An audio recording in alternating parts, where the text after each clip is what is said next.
कि आईफोन ले लो या सीसीटीवी कैमरे ले लो या इस तरह के कैमरे ले लो, एक कैमरे से जिंदगी में हमेशा बच के रहना दोस्तों, क्योंकि हम भले ही दिवाली पर अपने बही खाते जांचेंगे परखेंगे, लेकिन हम सबके बही खाते वहां पर चेक हो रहे हैं। न जाने आजकल हम किस तरह के मद में रहते हैं, न जाने आजकल हम किस तरह के मद में रहते हैं।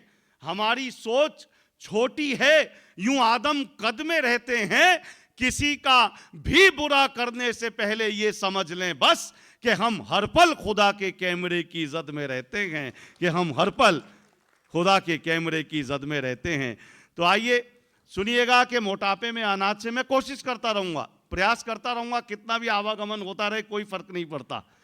मैं कहता हूं कि मोटापे में अनाज से शुरू कराऊंगा। अभी मोटापे में अनाज से, भैया तुम तो हिंदी अकादमी से स्पॉन्सर्ड हो, मेरी तो वो भी गारंटी नहीं है कि मोटापे में अनाज से, डॉक्टर के इलाज से, कान फोड़ू साथ से। अच्छा मैं बताऊं, मैं ऐसी एक कवि सम्मेलन का संचालन कर रहा था। अच्छा मुझे ऐसी कवियों में से एक कवि को शुरुआत करवानी थी, तो वो कवि का ढील डोल जरा ठीक ठाक सा था, आकार प्रकार बड़ा था उसका, वो असल लाला जी था और कवि भी था। तो मैंने वहां से माइक से खड़े होकर वहां पर बैठ के कहा, मैंने कहा और आइए आज के इस कार्यक्रम का शुभारंभ करा रहे हैं, फलाने फलाने कवि को बुला रहे हैं और आपके सामने फलाने फलाने आ रहे हैं। अब वो मोटे से कवि से मैंने प्रारंभ करवाया। मोटा कवि आया, अब माइक पे खड़ा होकर कविता तो बार बार पढ़ी नहीं जा रही उससे, कविता बाद में पढ़े, एक लाइन पढ़े, 4 बार पेंट ऊपर करे। मैं पीछे बैठा था, मैंने कहा भाई साहब ऐसा मत करो, बहुत बुरे लग रहे हो। बोले भैया नहीं करूंगा तो और बुरा लगूंगा। तब कहना पड़ता है कि मोटापे में अनाज से, डॉक्टर के इलाज से, मोटापे में अनाज से। ये हमारे मुकेश भाई साहब बैठे हैं, मुकेश गोयल, बिल्डर हैं साहब बहुत बड़े, और बिल्डरों की तो खैर बात ही क्या बताऊं। हमारे यहाँ तो एक चाचा ने एक प्लॉट ले लिया था 200 गज का, 200 गज का प्लॉट ले लिया फरीदाबाद में। वहाँ आसपास मुकेश भाई साहब जैसे बिल्डर रहते थे। अब वो चाचा ने प्लॉट ले लिया, 20 साल तक गए ही नहीं चाचा हमारा देखने। 20 साल बाद याद आई कि यार मैंने तो प्लॉट ले रखा 200 गज का, कभी गए ही नहीं। चाचा प्लॉट देखने गया, अब वहां पे मुकेश भाई साहब का ऑफिस। अब चाचा कभी इस कोठी में देखे, इस कोठी में देखे, कभी ऊपर देखे, नीचे।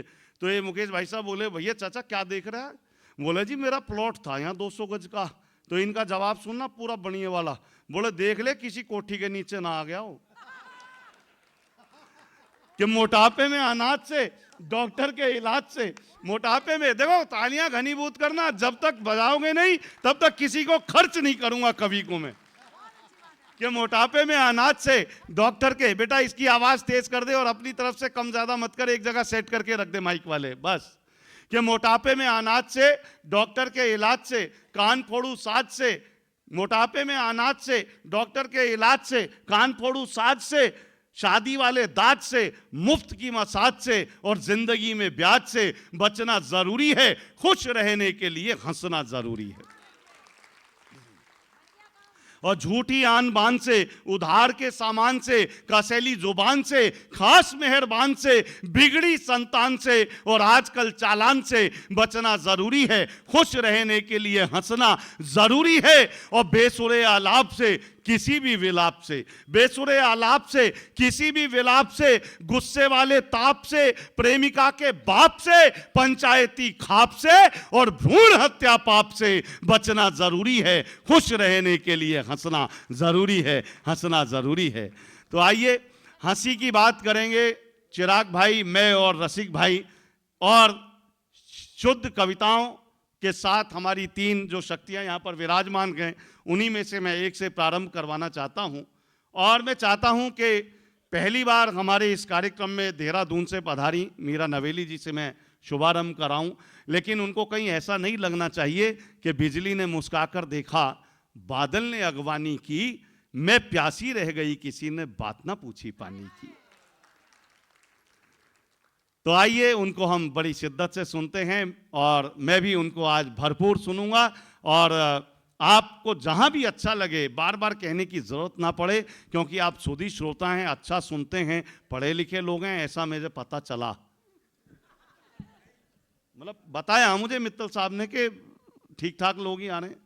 हालांकि मित्तल साहब का भी कोई भरोसा नहीं, अभी अगला वैसे तो परेशान होता नहीं। परसों में आया मिलने घर पे, यहाँ पे घर पे आया तो थोड़े से दुखी दुखी। मैंने कहा क्या हो गया? बोले यार चेक बुक खो गई। मैंने कहा कार्यक्रम रद्द? बोले नहीं नहीं कार्यक्रम तो होगा। मैंने कहा चेक बुक हो गई फिर? मैंने कहा यार दिक्कत तो हो गई, चेक बुक हो गई तो कोई भी उस पर नकली साइन करा लेगा। इतना भोला आदमी हमारा ये, बनियों में ऐसा भोला कभी कभी मिलता है।